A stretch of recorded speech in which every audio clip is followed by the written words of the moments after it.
Hello everyone, welcome to we educator your online app. तो पिछले session में हमने देखा था रेजोनेंस की एक application cyclic compounds, aromatic, non aromatic और एंटी एरोमेटिक बिहेवियर के बारे में। उसी एप्लीकेशन को आज आगे चलाएंगे। तो लास्ट सेशन में रेजोनेंस के नेचर के बिहाफ पे और पाई इलेक्ट्रॉन की काउंटिंग के बिहाफ पे साइक्लिक स्ट्रक्चर्स को हमने 3 पार्ट में डिवाइड किया और उनकी जितनी भी फिजिकल और केमिकल प्रॉपर्टीज़ हैं ये किस तरह से अफेक्ट होता है, ये अपना आज के सेशन का कंटेंट रहेगा। तो चलिए देखते हैं आज क्या है अपने सेशन में। Applications of aromaticity.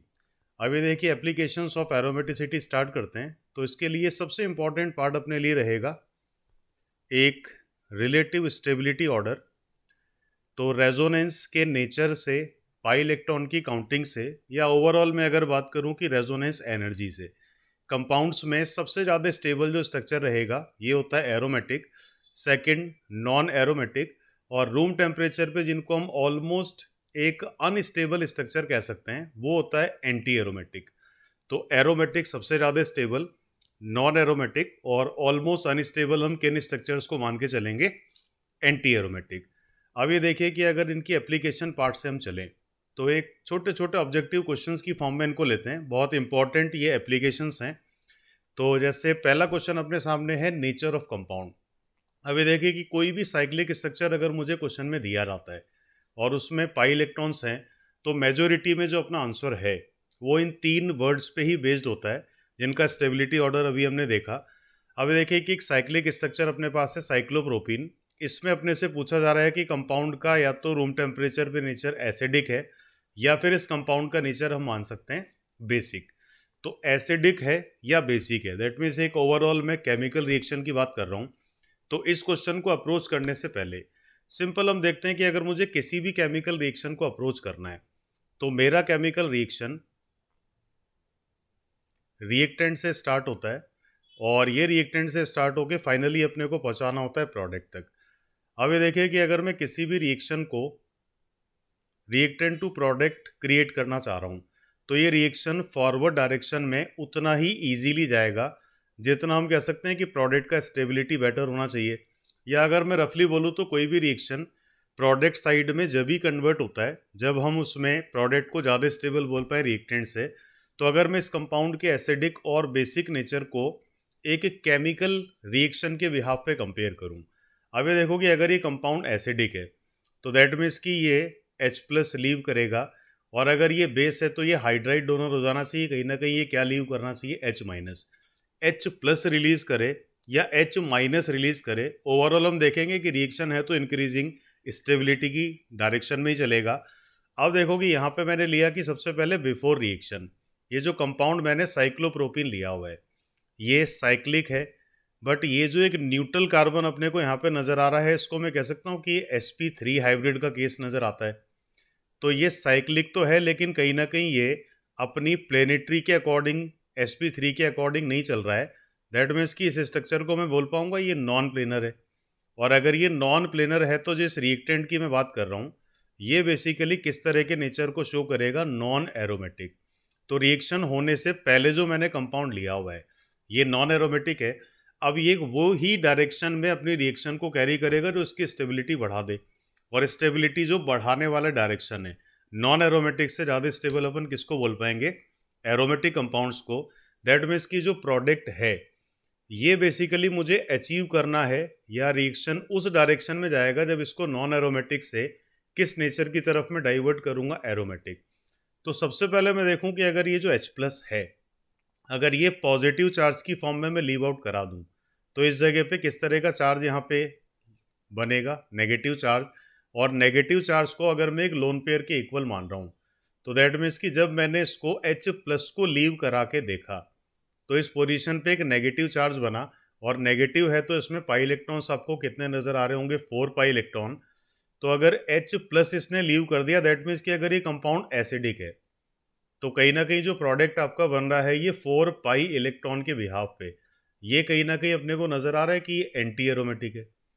अब देखोगे एंटी एरोमेटिक तो वो है जो ऑलमोस्ट अनस्टेबल होते हैं। दैट मीन्स कि ये अगर एसिडिक नेचर शो करेगा तो इसकी स्टेबिलिटी कोलैप्स हो जाएगा। अब देखते हैं कि अगर ये एसिड को जैसा नेचर शो नहीं कर पा रहा है, तो अगर ये बेसिक नेचर शो करेगा दैट मीन्स कि यहाँ पे H एक हाइड्रेट की फॉर्म में लीव करना चाहिए, और H माइनस जाएगा तो इस कार्बन पे किस तरह का चार्ज कैरी ये करेगा, पॉजिटिव चार्ज। अब यहाँ पे अगर मैं एक पॉजिटिव चार्ज क्रिएट कर दूँ, तो अब मैं कह सकता हूँ कि ये स्ट्रक्चर जो प्रोडक्ट का बनेगा ये साइक्लिक भी होगा, ये कहीं ना कहीं प्लेनर भी है। इस स्ट्रक्चर में अपने को कॉन्जुगेशन या रेजोनेंस भी नज़र आ रहा है, बिकॉज पाई बॉन्ड और पॉजिटिव चार्ज कॉन्जुगेटेड है। और सबसे इंपॉर्टेंट है कि हकल रूल के बिहाफ पे मैं कितने पाई इलेक्ट्रॉन काउंट कर पा रहा हूँ, 2। तो cyclic planar resonance 2 pi electron, that में इसकी प्रोडक्ट का जो नेचर है ये क्या बन पा रहा है, एरोमेटिक। तो अब अगर मैं ओवरऑल एक स्टेबिलिटी की बात करूं, तो रिएक्टेंट नॉन एरोमेटिक है जबकि प्रोडक्ट एरोमेटिक है, और ऐसा जब ये शो करेगा जब ये किस आयन को यहाँ से लीव कराएगा, H माइनस को। तो ओवरऑल अगर बात किया जाए तो ये जो कंपाउंड है ये इसका एक नेटिव नेचर अगर मैं रूम टेम्परेचर पे लेके चलूँ तो ये कौन से नेचर से बिलोंग कर रहा है, बेस से। तो ऐसे जो भी कोई रिएक्शंस वाले क्वेश्चंस होते हैं एसिडिक और बेसिक वाले, उनको इसी अप्रोच से अपने को लेना है। तो चलिए अगले क्वेश्चन पे आते हैं। एक साइक्लोपेंटा डाइईन अपने पास है, और अगेन मुझे यहाँ पे दो ही नेचर पूछे जा सकते हैं कि या तो कंपाउंड आपका डोमिनेटली एसिड होगा, और या फिर इस कंपाउंड में डोमिनेटली मैं किस नेचर की बात करूँगा, बेस की। तो उसी अप्रोच को लेके देखते हैं बिफोर रिएक्शन और आफ्टर रिएक्शन।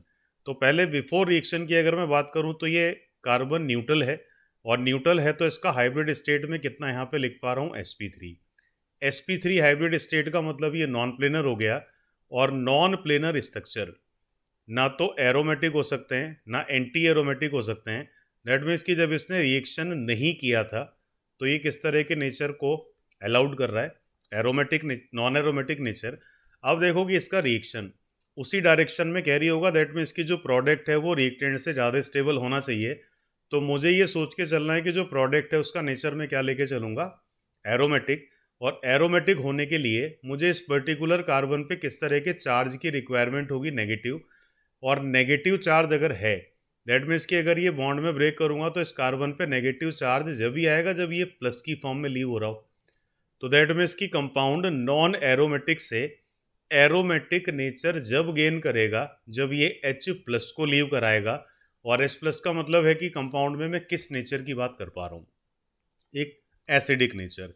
तो साइक्लोप्रोपीन एक बेसिक तरह का कंपाउंड था, लेकिन साइक्लोपेंटाडाइईन या साइक्लोपेंटा कॉन्जुगेटेड डाइईन किस तरह के नेचर का कंपाउंड हो गया, एसिडिक।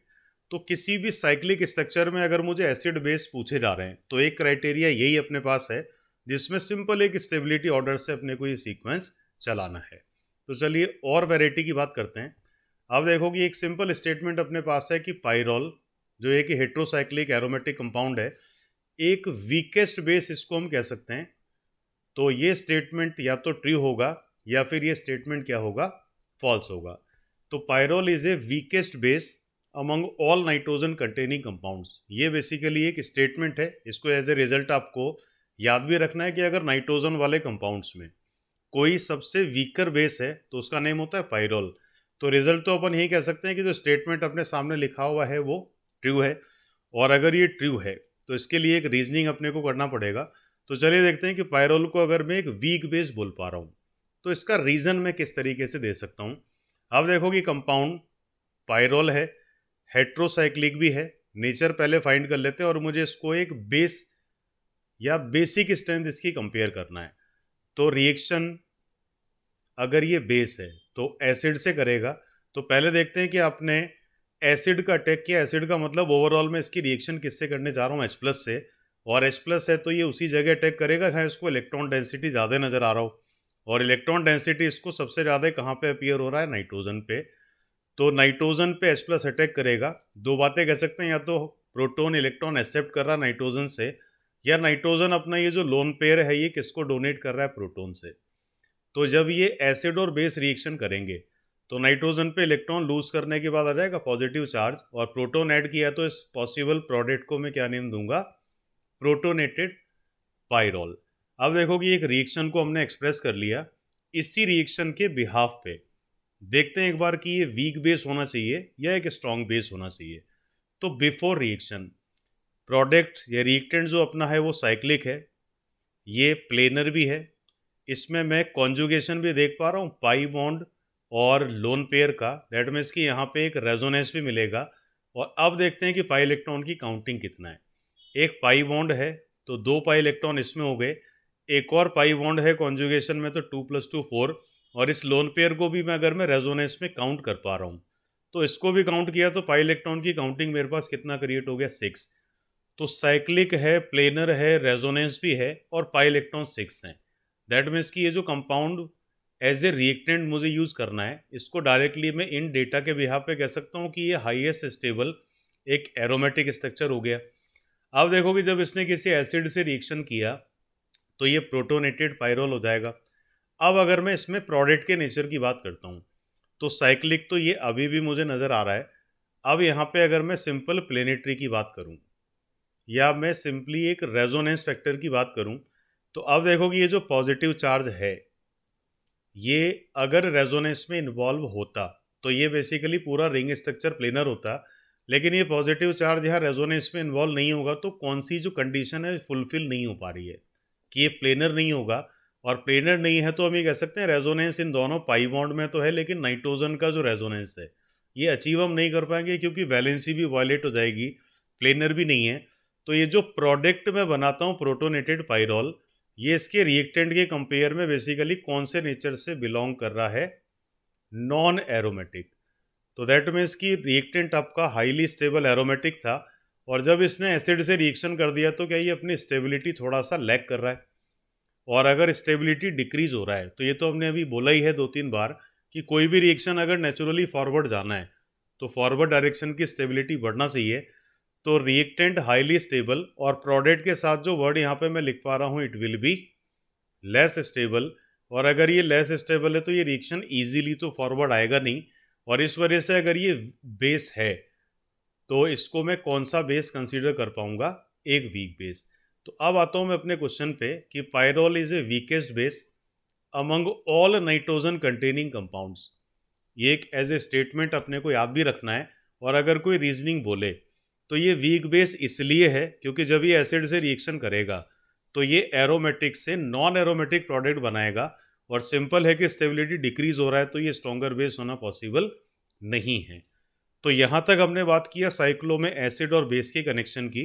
बहुत सारे क्वेश्चंस मैं आगे भी कराऊंगा आपको। तो चलिए थोड़ा सा एसिड और बेस से अलग हट के बात करते हैं, थोड़ा सा एक दूसरे क्वेश्चंस पे आते हैं। इसके लिए हमने एक स्ट्रक्चर लिया साइक्लो ब्यूटाडाइईन। कंपाउंड में 4 मेंबर्ड रिंग है, 2 पाई बॉन्ड हैं और दोनों पाई बॉन्ड अगर ऑल्टरनेट है तो कहीं ना कहीं मैं कह सकता हूँ कि कॉन्जुगेटेड है।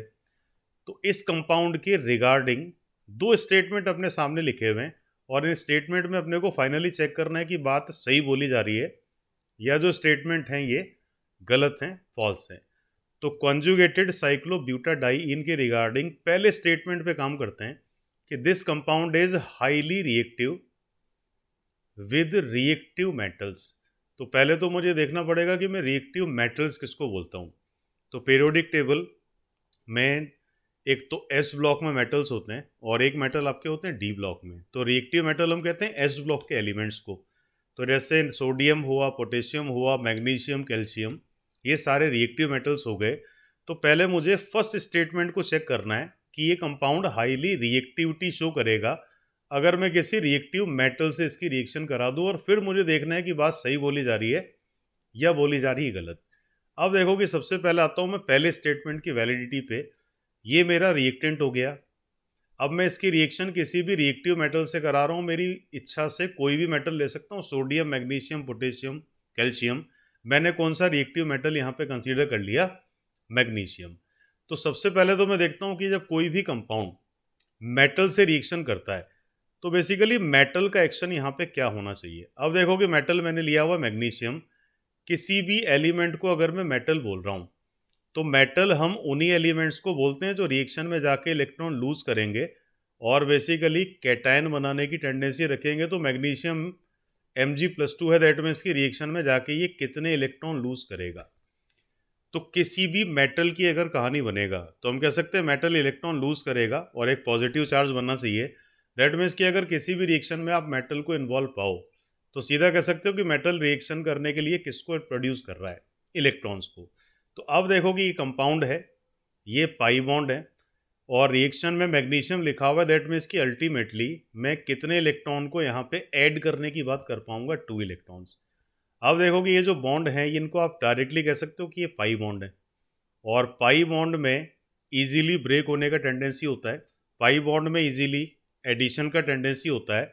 और अगर मैं रफली बात करूँ तो मैग्नीशियम ने आपको एडिशन के लिए कितने इलेक्ट्रॉन प्रोड्यूस किए हैं, तो किसी एक पाई बॉन्ड में बिफोर रिएक्शन कितने इलेक्ट्रॉन की शेयरिंग की मैं बात कर रहा था, 2, और मुझे ऐड कितने इलेक्ट्रॉन कर रहे हैं, 2। दैट मीन्स कि जब ये 2 इलेक्ट्रॉन अटैक करेंगे इस पर्टिकुलर पाई बॉन्ड पे, तो कितने इलेक्ट्रॉन यहाँ पे बॉन्ड ब्रेकिंग के टाइम क्रिएट हो गए, 2 पहले से थे, 2 नए आगे। दैट मीन्स कि जब मैं इस बॉन्ड को इलेक्ट्रॉन के एडिशन से ब्रेक कर रहा हूँ तो ये बॉन्ड ब्रेक होगा और हर कार्बन कार्बन के हिस्से में क्या 2-2 इलेक्ट्रॉन आएंगे, क्योंकि ओवरऑल 4 हो गए। अब देखो कि 2 इलेक्ट्रॉन ऐड मैंने किया और ऐड करने के बाद दोनों कार्बन को इलेक्ट्रॉन 2-2 मिले, इसका मतलब लोन पेयर मिला, और लोन पेयर को मैं कौन से चार्ज के इक्विवेलेंट कार्बन पे मानता हूँ, नेगेटिव चार्ज। तो मैग्नीशियम ने रिएक्शन किया, इलेक्ट्रॉन ऐड हुआ और बॉन्ड ब्रेक होने के बाद या इलेक्ट्रॉन एडिशन होने के बाद both carbons having negative charge, और ये जो -2 चार्ज मुझे कंपाउंड पे नज़र आ रहा है इसको बैलेंस करने के लिए कहीं ना कहीं आपको मैग्नीशियम ये Mg+2 भी देगा। ये डॉटेड लाइन से मैं बना रहा हूँ, बेसिकली ये किस तरह के बॉन्ड को यहाँ पे इंडिकेट कर रहा हूँ, आयोनिक को, क्योंकि आयोनिक है तो प्लस माइनस इक्वल होना चाहिए। तो ये तो मेरा रिएक्टेंट था रिएक्शन होने से पहले, और ये मुझे कहीं ना कहीं प्रोडक्ट मिलेगा अगर मैं किसी मेटल की कहानी बनाता हूँ। अब देखो कि हम सिंपल स्टेबिलिटी कंपेयर करते हैं कि बिफोर रिएक्शन ये स्टेटस था आपके रिएक्टेंट का, जो ये रिएक्शन होने के पहले फील कर रहा था, ये स्टेटस आपके प्रोडक्ट का हो गया जो ये रिएक्शन होने के बाद कहीं ना कहीं फील कर रहा है। तो बिफोर रिएक्शन और आफ्टर रिएक्शन स्टेबिलिटी कंपेयर करके देखते हैं। अब देखो कि बिफोर रिएक्शन ये स्ट्रक्चर साइक्लिक है, नज़र आ रहा है, सारे कार्बन पे कहीं ना कहीं डबल बॉन्ड है, दैट मीन्स कि sp2 के केस हैं तो ये प्लेनर भी हैं, दोनों पाई बॉन्ड कॉन्जुगेटेड है, तो आप यहाँ रेजोनेंस को भी देख ही पा रहे होंगे। पाई बॉन्ड अगर 2 हैं तो 2 पाई बॉन्ड में पाई इलेक्ट्रॉन की काउंटिंग अपन कितना देख सकते हैं, 4।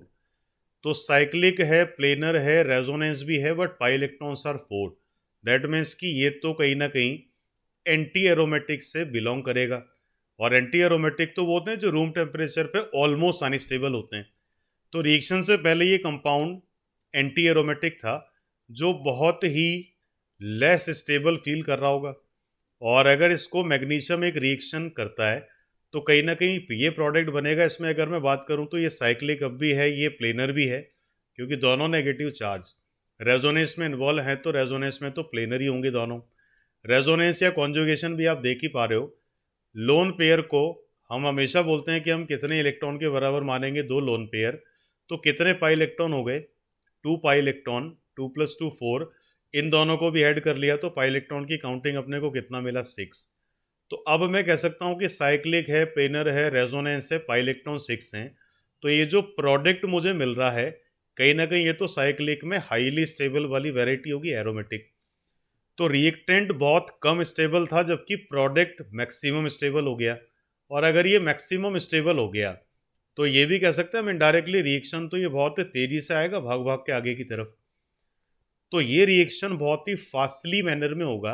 अब अगर मैं अपने पुराने स्टेटमेंट पे जाता हूँ तो मुझसे ये बोला गया कि जो कंपाउंड है वो रिएक्टिव मेटल से हाईली रिएक्टिविटी शो करेगा, तो कहीं ना कहीं अब कह सकते हो कि बात सही के आसपास आ रहा है, क्योंकि मेटल से इसलिए ये हाईली रिएक्टिव होगा क्योंकि अपने एंटी एरोमेटिक नेचर को ये लॉस करके किसमें कन्वर्ट हो गया, हाईली स्टेबल एरोमेटिक। अब आते हैं अपन स्टेटमेंट नंबर 2 पे। इसी कंपाउंड के रिलेटेड ये लिखा हुआ है कि this compound can exist as dimer, तो दैट मीन्स कि डाइमर की फॉर्म में ये एग्जिस्ट करने में कैपेबल है। तो इसको भी देखते हैं कि बात सही है या गलत है। अब देखो कि सबसे पहले मैं डाइमर जो वर्ड है इसको एक्सप्लेन कर लें। 2 यूनिट थी आपके पास जो इंडिविजुअल थी, ये जब अकेले थे तो ये मोनोमर थे। किसी रिएक्शन में अगर ये बॉन्ड बना के एसोसिएट हो गए तो इनको अपन 2 यूनिट ऐड हुआ है तो अपन बोलते हैं कि डाइमरिक फॉर्म हो गया। बहुत सारे मॉलिक्यूल होते हैं तो इसको हम पॉलीमर बोलते हैं, 2 हैं तो मैं क्या नाम दे रहा हूँ, डाइमर। तो मोनोमर, और अगर इस तरह का स्ट्रक्चर बना तो ये कहीं ना कहीं कौन सा स्ट्रक्चर हो गया, डाइमर। अब मुझे देखना है कि डाइमर की फॉर्म में एग्जिस्ट जब करेगा जब कहीं ना कहीं स्टेबिलिटी बढ़ रहा हो। तो जब ये मोनोमर था और जब ये डाइमर था, तो मुझे सिंपल स्टेबिलिटी कंपेयर करना है। अब देखो कि इसके मोनोमर में तो मैं पहले भी कह चुका हूँ कि साइक्लिक रहेंगे, प्लेनर होंगे, रेजोनेंस रहेगा ही रहेगा, और पाई इलेक्ट्रॉन की काउंटिंग कितना नज़र आया था अपने को पिछली कंडीशन में 4। तो दैट मीन्स कि जब ये कंपाउंड मोनोमेरिक फॉर्म में था तो ये कौन से नेचर में था, एंटी एरोमेटिक। और जब इसने डाइमर फॉर्मेशन कर लिया तो यहाँ पे हम ये कह सकते हैं कि डाइमर बनाओगे तो कहीं ना कहीं ये जो चारों कार्बन में मार्क कर रहा हूँ, इन पे बेसिकली आपको कोई पाई बॉन्ड नज़र नहीं आ रहा है, तो इनका हाइब्रिड स्टेट कितना हो गया, sp3। और अगर sp3 वाला एक भी कार्बन आपके स्ट्रक्चर में इन्वॉल्व हो जाता है तो इस स्ट्रक्चर को आप सीधे सीधे क्या बोलना शुरू कर देते हो, नॉन प्लेनर। और नॉन प्लेनर होने का मतलब इसमें रेजोनेंस और पाई इलेक्ट्रॉन कितने भी हों, अगर आपका कंपाउंड नॉन प्लेनर है तो उसके साथ में कौन सी वर्ड आप ऐड कर देते हो, compound should be non aromatic. तो मोनोमर इसके एंटी एरोमेटिक थे, लेकिन जब ये डाइमर बना के बैठा तो इसने कौन सा नेचर शो किया, एंटी एरोमेटिक। अब अगर मैं सिंपल स्टेबिलिटी की बात करूं तो आज ही अपन ने 2-3 बार बोला है कि एंटी एरोमेटिक तो वो हैं जो ऑलमोस्ट अनस्टेबल होते हैं, इनके आगे मैंने कौन सा वर्ड लिख दिया, लेस स्टेबल। और नॉन एरोमेटिक वो हैं जिनकी स्टेबिलिटी एंटी से ज़्यादा होगा, दैट मीन्स कि जब इसने डाइमर बना लिया तो इसके साथ में कौन सा वर्ड ऐड कर पाया, it will be more stable.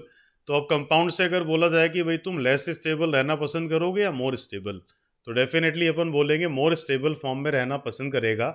और इसी वजह से कंपाउंड कौन सी फॉर्म में एग्जिस्ट करेगा, डाइमर फॉर्म में।